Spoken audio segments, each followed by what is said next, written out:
Lakini pia ibadallah, katika adharar, madhara mengine mipira ni ikhtilatu hii, mchanganyiko wa wanaume na wanawake.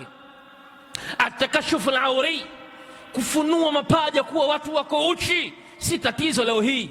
Mwanaume akapanisha pensi mpaka juu hapa, vijana wa leo wakaona ili uweze kupendeza na wewe utembee umevaa kapensi, umevaa visoksi fulani na vindara vimekaa mbele havitoki, nyuma havikufai.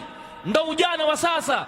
Vijana wameona leo hii wajifunue wanawake, wajionyeshe masehemu yao ya wazi, ya kwenye matumbo, ya kwenye vitovu. Yote haya tunayaona kwenye michezo ya dunia leo hii.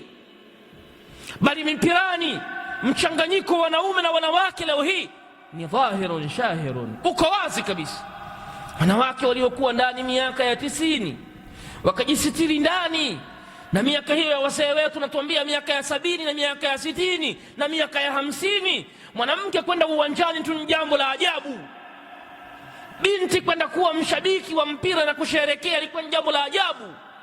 Lakini kwa sababu malengo ya mpira sio malengo ya dini, malengo ya mpira ni kuharibu mifumo ya dini, leo wanawake wanaingia, leo wanawake wanavaa jezi mbalimbali, ni washabiki wa Simba, wa Yanga, wa nani, washabiki wa manchi ya Ulaya, na wanazungumza mpaka kwenye vyombo vya habari kuonyesha ya kwamba jambo limewakolea. Wamelewa kisawasawa, mpira huwaambii. Atakashufu al-auri, kufunuka kwetu ukote huku kwa watu kuwa wazi, wanawake wanaume, mudhaharati mbalimbali, kuna kumwambia mipira.